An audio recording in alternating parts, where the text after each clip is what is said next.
Assalamualaikum, Sobat Tawarin Channel. Jangan lupa untuk like, share, komen, serta subscribe. Dan jangan lupa juga nyalakan tombol loncengnya untuk membantu channel ini agar terus bisa memberi manfaat untuk kita semua.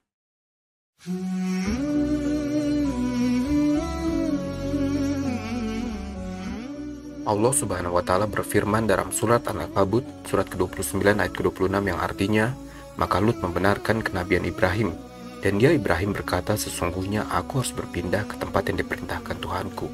Sungguh, dialah yang maha perkasa, maha bijaksana. Setelah Nabi Ibrahim alaihissalam merasakan keingkaran kaumnya yang berada di bawah kekuasaan Raja Namrud, atas perintah Allah Azza wa Jalla, Nabi Ibrahim berdakwah dengan cara berpindah-pindah bersama istrinya Siti Sarah. Ketika berada di negeri Mesir, Nabi Ibrahim alaihissalam diberi hadiah seorang wanita cantik jelita oleh Raja Mesir bernama Hajar untuk menemani dan membantu dakwahnya. Lama tidak memiliki keturunan, istri Nabi Ibrahim Siti Sarah lantas meminta suaminya Ibrahim untuk memperistri Hajar dengan harapan dirinya mampu memberi keturunan kepada Nabi Ibrahim. Berada dalam usia senjanya, Ibrahim akhirnya diberi kabar gembira dengan turunnya wahyu akan kelahiran Ismail.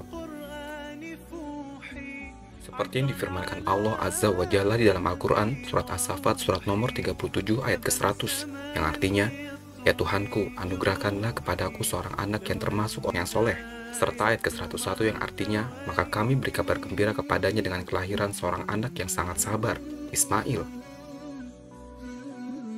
Ismail lahir ketika Nabi Ibrahim berusia 86 tahun.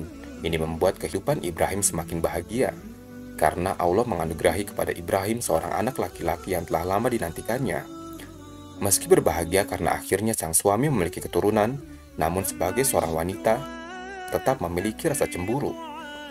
Lantas Nabi Ibrahim mengungsikan Siti Hajar dan Ismail dari Al-Khalil atau kota Hebron ke suatu tempat di padang pasir tak berpenghuni, yang di kemudian hari menjadi kota Mekah Al-Mukarramah.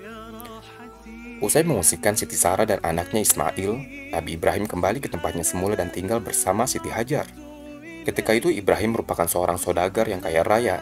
Diriwayatkan kala itu, Nabi Ibrahim memiliki ribuan ekor domba, ratusan lembu, dan unta. Suatu hari seseorang bertanya kepada Nabi Ibrahim, milik siapakah ternak sebanyak ini? Lantas Nabi Ibrahim menjawab, kepunyaan Allah, namun kini masih milikku. Sewaktu-waktu bila Allah menghendaki akan aku serahkan seluruhnya. Jangankan hanya ternak, bila Allah meminta anak kesayanganku Ismail, niscaya akan aku serahkan juga. Tatkala usia Ismail mencapai 7 tahun dan mampu membantu pekerjaan orang tuanya, cinta Ibrahim ke putranya Ismail semakin bertambah. Ismail merupakan anak yang cerdas, rupawan, dan soleh. Namun ketika Ibrahim merasa putranya bisa memberikan banyak manfaat kepada kedua orang tuanya, turun wahyu dari Allah Azza wa Jalla melalui mimpi kepada Nabi Ibrahim, bahwa dirinya harus menyembelih Ismail sebagai sesembahan kurban. Seperti yang difirmankan Allah dalam Al-Quran, surat As-Saffat, surat nomor 37 ayat ke-102, yang artinya, maka ketika anak itu sampai pada umur sanggup berusaha bersamanya, Ibrahim berkata, wahai anakku, sesungguhnya aku bermimpi bahwa aku menyembelihmu. Maka pikirkanlah bagaimana pendapatmu. Dia Ismail menjawab, wahai ayahku, lakukanlah apa yang diperintahkan Allah kepadamu.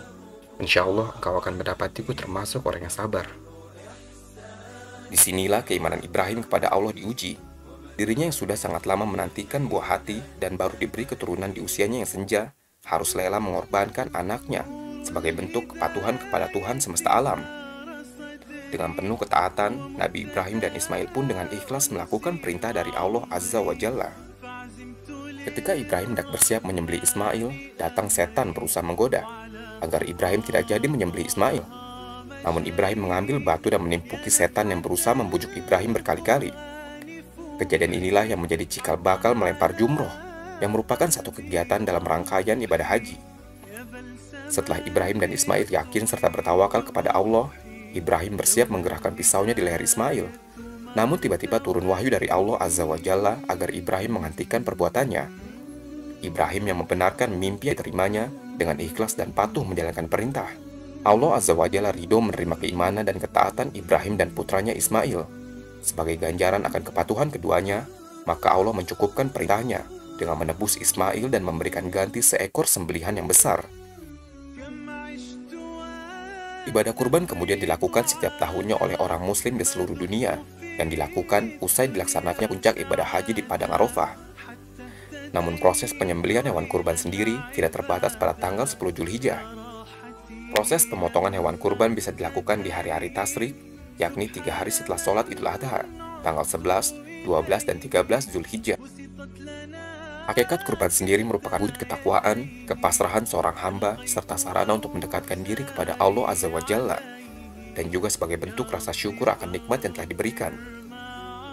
Allah Azza wa Jalla berfirman di dalam Al-Quran, surat Al-Hajj, surat nomor ke-22 ayat ke-37, yang artinya, daging hewan kurban dan darahnya itu sekali-kali tidak akan sampai kepada Allah. Tapi yang sampai kepadanya adalah ketakwaan kamu. Demikianlah Dia menundukkannya untukmu, agar kamu mengagungkan Allah atas petunjuk yang Dia berikan kepadamu, dan sampaikanlah kabar gembira kepada orang-orang yang berbuat baik. Bukanlah penyembelihan hewan kurban yang Allah harapkan, bukan pula daging atau darahnya, karena Allah yang Maha Kaya tidak memerlukan sesuatu pun dari makhluknya. Yang Allah harapkan dari kurban sendiri ialah keikhlasan hambanya, pengharapan pahala dan keridhaan dari Allah, serta niat yang soleh. Allahu a'lam bishawab.